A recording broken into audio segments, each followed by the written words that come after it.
ഇത് പഴയ കാലമല്ല. പണ്ട് യൂണിവേഴ്സിറ്റി കോളേജിൽ സംഭവിക്കുന്ന കാര്യങ്ങൾ യൂണിവേഴ്സിറ്റി കോളേജിൽ തന്നെ തീരും. അവിടെ പുറം ലോകം അറിയില്ല. MG കോളേജിലായാലും ഏത് കോളേജിലായാലും ആ പ്രാദേശിക പ്രശ്നമായിട്ട് മാറും. ഇപ്പം അങ്ങനെയല്ല. ഈ കോളേജിൽ ജാനകി രാവൺ എന്ന് പറയുന്ന പേരിൽ ആ പെൺകുട്ടി എഴുതുന്ന പ്രൊഫൈൽ പിന്നെ പോസ്റ്റിന്, ഫേസ്ബുക്ക് പോസ്റ്റിന് ലൈക്ക് ഇടുന്ന 5000 പേരാണ്, അത് ഷെയർ ചെയ്യുന്ന ആയിരക്കണക്കിന് പേരാണ്, അത് വാട്സപ്പിൽ ഷെയർ ചെയ്യപ്പെടുകയാണ്, പുറം ലോകം അറിയുകയാണ്. പുതിയ കാലത്ത് നിങ്ങളൊക്കെ മാറാൻ തയ്യാറുണ്ടോ? പുതിയ ലോകത്ത് പുതിയ രീതിശാസ്ത്രത്തിൽ നിങ്ങൾ ഐക്യപ്പെടാൻ തയ്യാറുണ്ടോ? അല്ല നിങ്ങളിങ്ങനെ അടികൂടി തന്നെ ഇരിക്കാൻ പോവുകയാണോ? അതാണ് അറിയേണ്ടത്. നമ്മുടെ നാട്ടിൽ ഇപ്പോൾ സദാചാര ഗുണ്ടായിസം, മോറൽ പോലീസിംഗ് എന്നൊക്കെ വല്ലാത്ത ചർച്ചയ്ക്ക് എടുക്കുമ്പോൾ ചുംബന സമരം നടന്നു. ABVP മുതൽ KSC വരെയുള്ള വിദ്യാർത്ഥി സംഘടന ഒരു മാലയിൽ കോർത്ത മുത്തുകൾ എന്ന പോലെ കുടികെട്ടിയ കമ്പുമായിട്ടാണ് അവരെ ആക്രമിക്കാൻ വേണ്ടി അങ്ങോട്ടേക്ക് വന്നത്.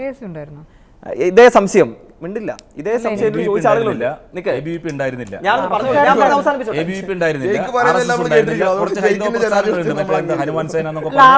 ചുംബന സമരത്തെ എതിർക്കുന്നില്ല. ചുംബന സമരത്തെ എതിർക്കുന്നുണ്ടാവും. ജയിക്ക് പറയുന്നത് പോലെ വടിയെടുത്ത് അടിക്കാനൊന്നും ഒരു RSSകാരും ഒരു ABVPക്കാരും പോയിട്ടില്ല. പുതിയ കുറെ പ്രസ്ഥാനങ്ങളുണ്ട്, രാമസേന എന്നൊക്കെ പറഞ്ഞിട്ട് ഹനുമാൻ സേന. ഹൈദരാബാദ് യൂണിവേഴ്സിറ്റിയിലൊക്കെ ഈ കുട്ടികളെ കൈകാര്യം ചെയ്ത ആരാണ്? അതെ, ഞാൻ ചേച്ചി പരിശോധിക്ക്. ഹനുമാൻ സേന, എന്താ രാമസേന എന്നൊക്കെ പറഞ്ഞ് ആവശ്യമുള്ള സമയത്ത് നിങ്ങൾ ഒരിക്കലുമല്ല. സംഘപരിവാർ പ്രസ്ഥാനത്തിലുമായിട്ട് യാതൊരു ബന്ധമില്ലാത്ത കുറെ പ്രസ്ഥാനങ്ങളുണ്ട് ഹൈന്ദവ പ്രസ്ഥാനത്തിന്. അങ്ങനെയാണെങ്കിൽ കേരളത്തില് അല്ല ഇന്ത്യയിലും പ്രസ്ഥാനങ്ങൾ ഇടതുപക്ഷ ആശയാണ് ഇവർ ഏറ്റെടുക്കും, SFI ഏറ്റെടുക്കും. അതുകൊണ്ട് ആരെങ്കിലും ഹൈന്ദവ പ്രസ്ഥാനത്തല്ല ഹിന്ദുത്വത്തിന്റെ മാവോയിസ്റ്റുകളെ ഏറ്റവും കൂടുതൽ എതിർക്കുന്നതും വെടിവെച്ച് കൊല്ലുന്നത് ഇവരെ സർക്കാരാണ്. നിങ്ങൾ ഈ പറയുന്ന ഹനുമാൻ സേനക്കെതിരെ, അത് കേരളത്തില് ഹനുമാൻ സേനക്കെതിരെ നിങ്ങൾ നടപടി എടുക്കുന്നുണ്ടോ? ഞങ്ങൾ നടപടി എടുക്കാൻ ഞങ്ങളുടെ പ്രസ്ഥാനം ഇപ്പോൾ ജയിക്ക് പറയുന്നത് മെമ്പർഷിപ്പ് പിന്നെ ഞാൻ പറയുന്നത് ഇന്ത്യയിലെ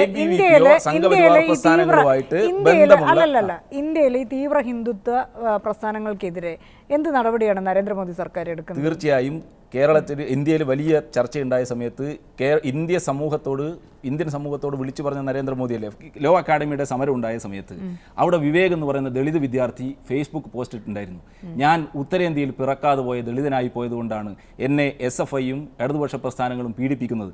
ജയിക്കിൻ്റെ നാട്ടിൽ നാട്ടകം കോളേജിൽ പുലയക്കുടിൽ എന്ന പേര് ഉണ്ടാക്കിയിട്ട് അവിനാശ് എന്ന് പറയുന്ന വിദ്യാർത്ഥിയെ ഹോസ്റ്റലിൽ റാഗ് ചെയ്ത പ്രസ്ഥാനമാണ് SFI. RLV കോളേജിൽ ശ്രുതി എന്ന് പറയുന്ന പെൺകുട്ടിയെ പീഡിപ്പിച്ച SFIയുടെ ജില്ലാ ജോയിന്റ് സെക്രട്ടറിയാണ്. അന്ന് SFI അവരെ പുറത്താക്കാൻ തയ്യാറായി. ഇപ്പോൾ M സ്വരാജ് MLAയുടെ പ്രൈവറ്റ് സെക്രട്ടറി ആയിട്ട് പ്രവർത്തിക്കുന്നു. ദീപ P മോഹൻ എന്ന് പറഞ്ഞിട്ട് MG യൂണിവേഴ്സിറ്റി തന്നെ ഒരു ദളിത് റിസർച്ച് വിദ്യാർത്ഥി. ഈ തരത്തിലുള്ള വിദ്യാർത്ഥികൾക്കെതിരെയുള്ള വലിയ പീഡനങ്ങൾ നടക്കുമ്പോഴാണ് വെറുതെ JNUവിലേക്കും ഹൈദരാബാദ് സെൻട്രൽ യൂണിവേഴ്സിറ്റിയിലേക്കും SFI അന്വേഷിച്ചു പോകുന്നത്. ഇവിടെ നാട്ടകം കോളേജല്ല, ഇംഗ്ലീഷ് തെറ്റി, നാട്ടകം പോളിടെക്നിക്കാണ്. നാട്ടകം പോളിടെക്നിക്ക് ഞാൻ നേരിട്ട് എനിക്ക് ബന്ധമുള്ള സ്ഥലമാണ്. അവിനാഷ് എന്ന് പറഞ്ഞ വിദ്യാർത്ഥി ഒരു മുഴുനീള വാരാന്ത്യ പതിപ്പിൽ അഭിമുഖം വന്നു. ഒരു ഘട്ടത്തിലും, ഒരു ചാനൽ ഇൻ്റർവ്യൂവിലും ഒരു ഘട്ടത്തിലും SFI എന്ന് വിളിക്കപ്പെടുന്ന വിദ്യാർത്ഥി പ്രസ്ഥാനത്തിൻ്റെ ഏതെങ്കിലും ഒരാൾ തന്നെ റാഗ് ചെയ്യാനുണ്ടോ ഇല്ലയോ എന്ന് അവിനാഷ് പറഞ്ഞിട്ടില്ല. SFI എന്ന പേരേ അവിനാഷ് പറഞ്ഞിട്ടില്ല. അവിനാഷ് പറയാത്ത പേര് വായുവിൽ നിന്ന് ഉണ്ടാക്കിയെടുത്തത് നിങ്ങളാണെന്നുള്ള കാര്യത്തിൽ തർക്കമില്ല.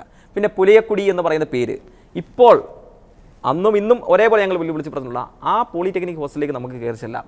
അങ്ങനെ ഒരു പേരെ അവിടെ എഴുതി വെച്ചിട്ടില്ല. ഇതൊക്കെ 100% നിങ്ങളുടെ നിർമ്മിതിയായിരുന്നു.